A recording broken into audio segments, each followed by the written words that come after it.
Yeah, hi guys. Welcome back to my spiritual vlog. I'm Lady Emma Dapper, also known as Truth QMH. Welcome back. Today we're talking about dyslexia. I'm talking about my personal experience with dyslexia, and because I've spoken about it before on Facebook Live a while ago, and I got some lovely feedback. I got people inboxing me stating that they go through the same.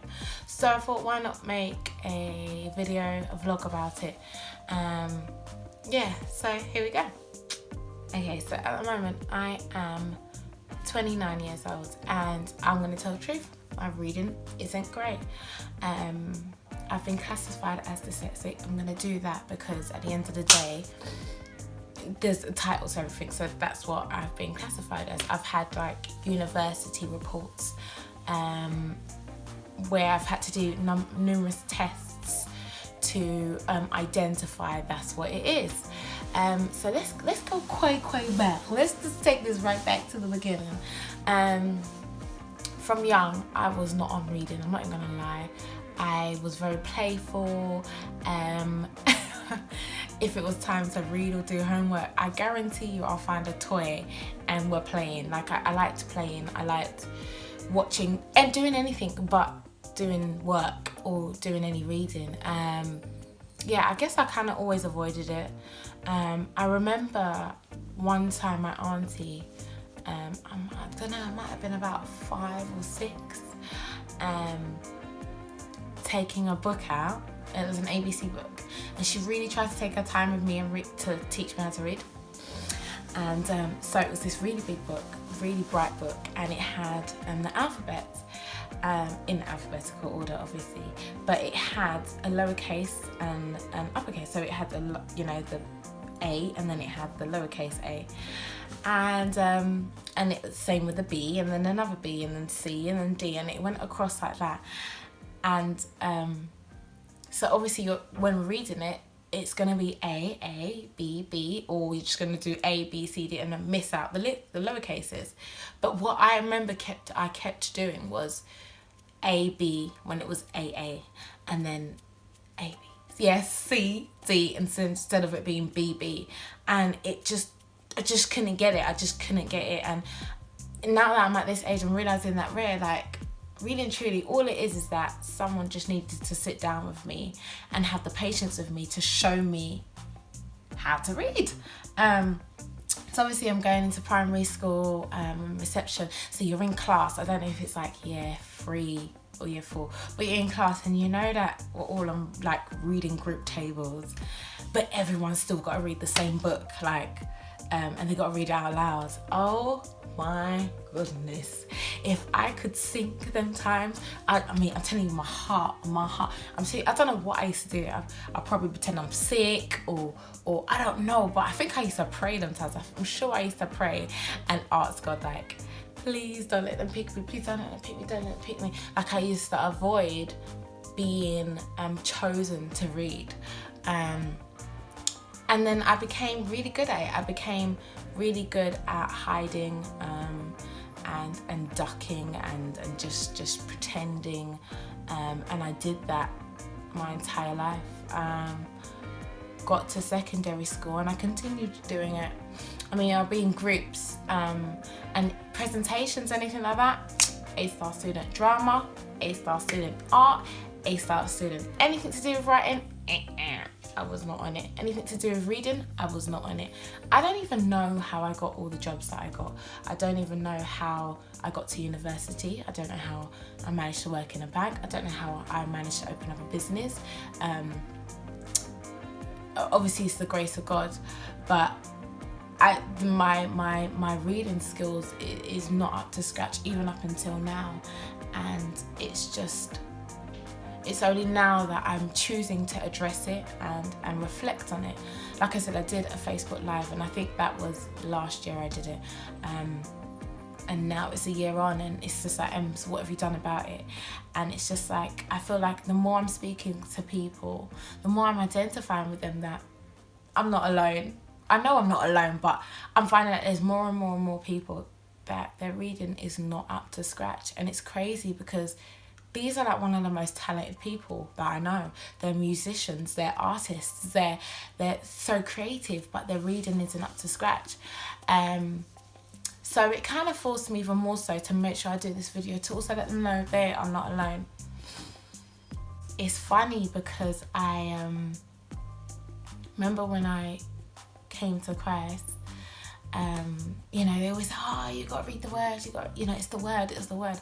I was not on it. I was thinking, I can't even read a normal book, let alone reading the Bible. The Bible itself, you could be, again, an A-star student in literacy and numeracy and still not understand the word. So that was something I was absolutely frightened of doing. And I remember saying to God that and I felt like God was so loving that he took his time with me, and he managed to just allow me to experience his love and understand his word without reading it, which is crazy because it's the Holy Spirit within you that kind of just gives you that skill. But even if we're not talking on a spiritual sense, I always found a way to read without even reading what he said. So it's like I was guessing what he was saying and it would always work out, which is crazy. And I felt like I used to probably overcompensate the fact that my reading wasn't great by being an entertainer, really, just by being cool and friendly with everyone. So when it came out to filling out with forms and stuff like that, I never had to do them. Someone else would fill it out for me, or someone else would apply. I'm not gonna lie, my sister used to do most of it. She used to apply. Every job I had, she applied for it. She would do the exam or the test or the whatever. I always had someone that would help, even down to booking holidays and stuff. I didn't have to do it. Someone else would do it. And coming to Christ, it was like, no, I'm going to teach you how to do this all on your own. And it was crazy.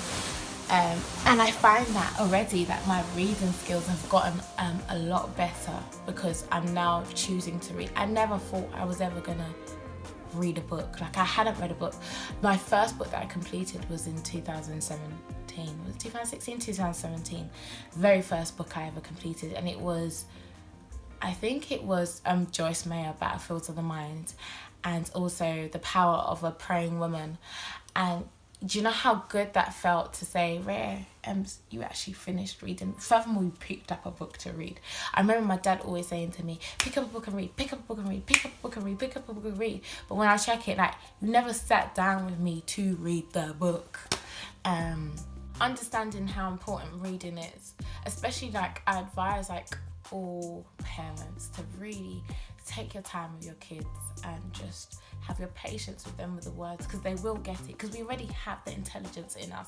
It's just that the people around us are meant to bring out of us. And unfortunately, I didn't have anyone to really have patience with me. I'm assuming that my parents had other issues to deal with and just thought the school would do it, but the school's not going to do everything. Like, yes, they're gonna, your child's in school, but it's still your responsibility to sit down with your child and teach them certain things, that the life skills and reading. So yeah. So where am I now with reading? Getting a lot better. My spending's getting a lot better, and that's just by reading. I haven't even taught myself anything just yet, and I now need to make that conscious decision to teach myself. So I'm gonna have to go to WH Smith or whatever they do and get the reading books for age. I don't even know what age rate I'm reading at. So yeah, I don't even know what age rate I'm reading at. I'm not even gonna lie. So that's maybe something I need to do, is do a test to find out what age I'm reading at. I probably will update you lot. I have no shame whatsoever. I've achieved so much. I've come so far. And it's something I really want to start encouraging young people and people my age and adults, that, if I've been able to achieve so much with no grades and not being able to read properly by being classified as dyslexic, can you imagine what we could do if we really tried harder? Like, if we actually did know how to read, if we actually did know how to do this, and if we did actually focus in school. In school, I did not focus. I'm telling you, I had too much jokes. I went to university, didn't finish it. I had too much jokes. And now I'm here. I'm just like, where? And it's like, knowledge is wisdom, and the only way I can get knowledge is by reading. YouTube's absolutely fantastic because you learn from there too, but there's a difference. I've now seen that there's a difference when you're watching something and you're actually reading it. It's like it kind of sits a bit more. I don't know how to describe it, but it kind of locks in a lot more, as well as watching stuff. As I say, when I first came to Christ, I did not read the word. I didn't read nothing from the word, but I did watch a lot of things, and that helped. That helped a lot because when I would speak to people, they were like, "Oh, you read your word?" I'm like, "No, it's just things that I was watching and what God kind of puts in your heart." But what I would advise anyone that wants to start reading the words is King James. I think is the best, but I didn't start there. If I'd started there, the these, I, though, tongue twisted words would have put me off straight away. I did start with the NIV Study Bible.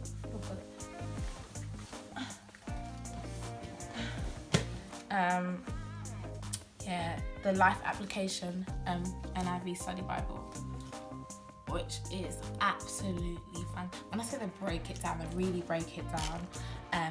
When I did see it, I was like, this book is thick, but it really does help. And maybe one day I'm going to show you how to kind of go through it.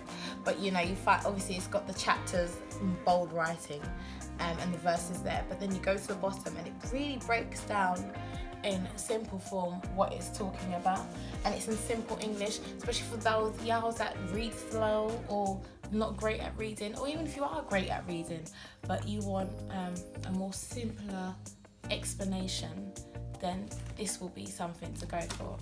And it felt good that I started to be able to read the word, because like I said, I never picked up a book beforehand until I started my walk with God. I also want to share to not be ashamed when you don't know what a word says or we don't understand something. Always ask. I never asked in class. I've never put my hand up. I never said, "Oh, miss, I don't get it," or "Sir, can you help me?" And now I am that child like, "What do you mean by that?" Or "What does that mean?" Like I have no fear to ask now, but it took me so long to come to terms with not being able to read properly or spell or write properly. And the internet, our phones don't really help. They help. I'm really happy that now I can just talk into my phone and it'll write a full sentence. But it doesn't help as well, because it means that you're never really learning. So I try my hardest not to use that software and not to use the predictor? I don't know. The thing that predicts when you're writing, and even if it does come up, still try and write the word and try and spell it correctly. But yeah, the dyslexic thing is a lie. I don't believe in it whatsoever.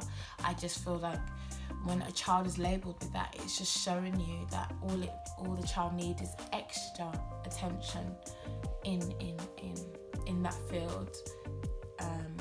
They need extra patience.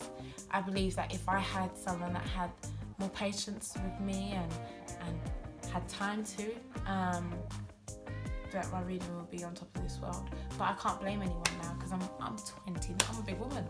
I need to get my act together and stop running from it and tackle the fact that you're not reading at 21. I don't even know what age. I really need to do a test. If anyone knows of a test or an exam that I can take to find out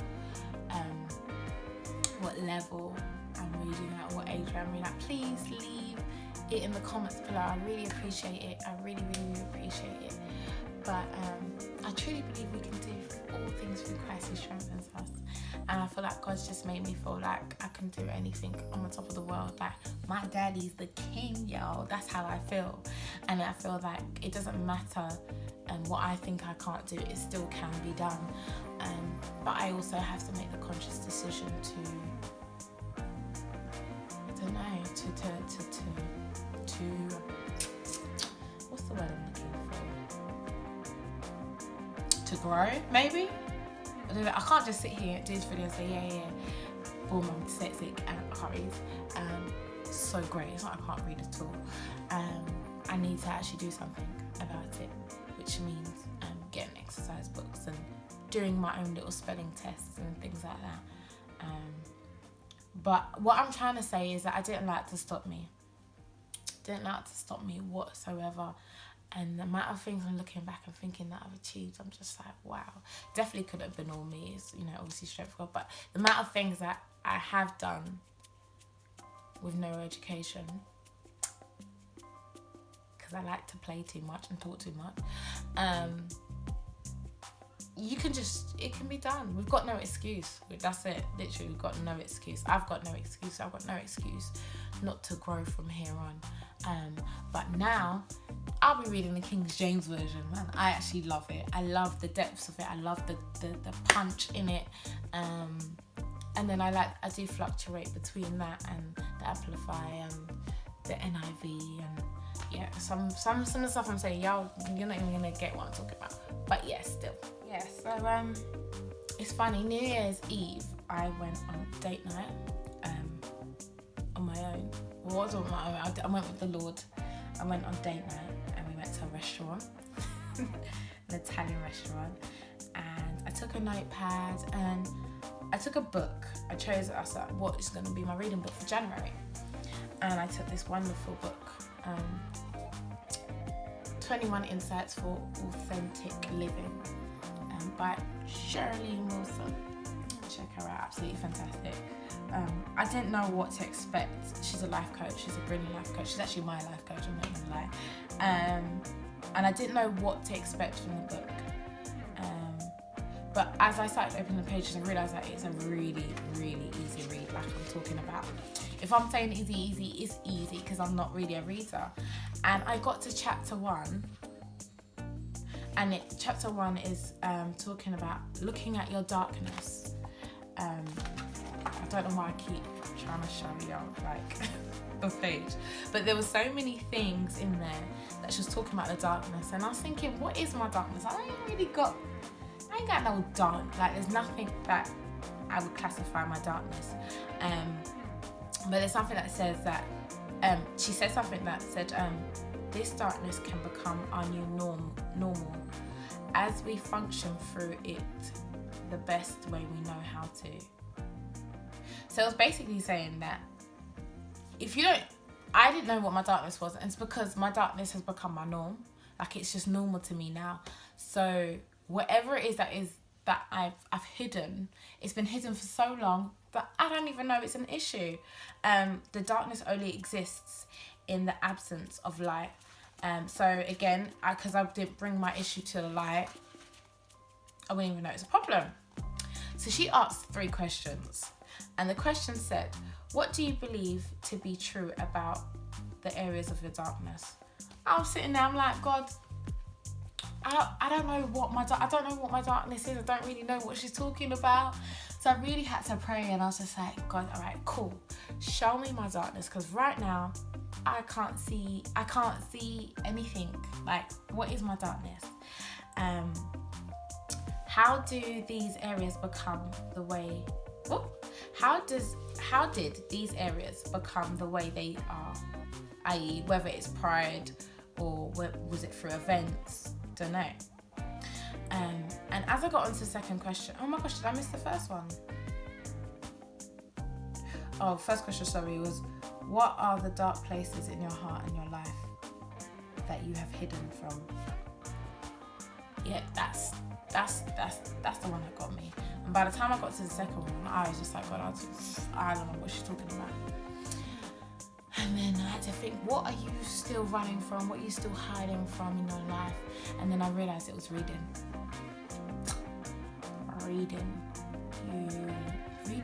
You've hidden for so long that you can't read. I'm going to say can't read because it's just easier. And I was like, wow. And it was like, that's your darkness. That's what you've been hiding. That's become your norm. It's so deep. It's become my norm so much that I just kind of accepted it and left it at that. And it's only now that I'm realising I don't have to accept it. Like, it can change.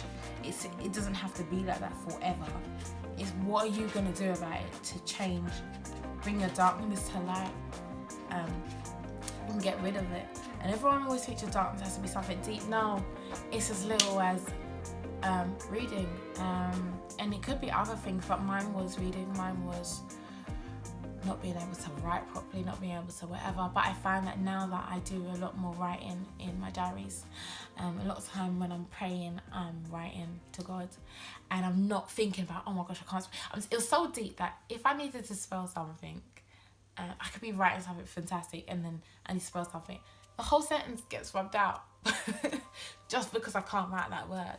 That frustration, that's not even coming from God. Like, that's the devil. Not joking.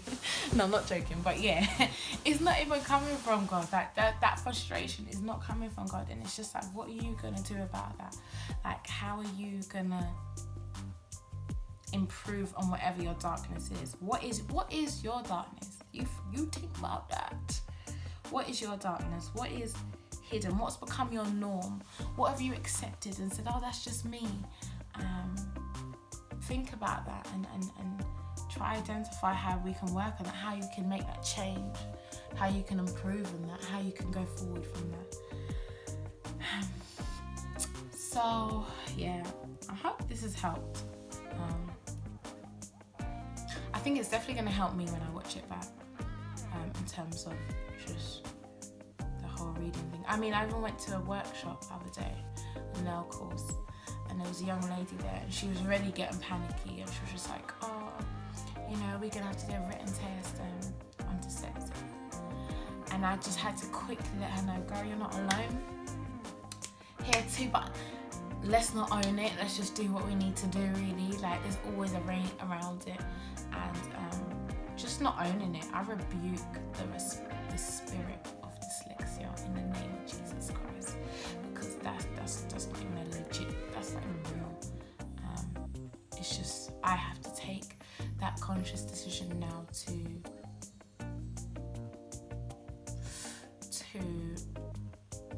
learn how to read and write reading. That's it. So I know with the grace of God, it's going to happen. And I know I'm going to do it. But yeah. It's funny because you also hide in terms of like even in relationships. I remember always being in relationships. My partners always knew that my readings weren't great, but they never really saw how deep it was. And that's because I always hid it. Like, I don't know, man. We're really good at hiding things, I hid it so deep that I hid it from myself. I didn't realise how bad it was. But yeah. And it's just like, I know sometimes I'll think, oh my gosh, like to start all over again in a whole new relationship. How do I explain to the person that this young lady that you think's absolutely fabulous, she can't read or write properly? Like that alone is like a hindrance. That alone is just like scary. That alone will keep you in a relationship that you don't need to be in, because you don't want to move on and be able to have to start all over again and tell them your dark places, your darkness. Yeah, but now I'm not scared. I don't care. I'm telling the whole world that my reading, my writing is not great. I'm classified as dyslexic, and I'm gonna beat it. I'm definitely going to beat it. And I just ask you all to find whatever it is that you've hidden and made your norm, and conquer it in the name of Jesus. I think that's it all for today. I think that is it for today. That is it for today. That's all for now, guys. Thank you for listening. I'm not gonna lie, I feel lighter already just by sharing that with you. I hope that this can liberate someone else too. But it definitely has liberated me. Now I know that I've got to get sorted. Have a blessed day, and I'll see you guys soon. Oh yeah, and thanks for the support, man. Y'all been so supportive already. Like, thank you. Till next time, guys. Bye.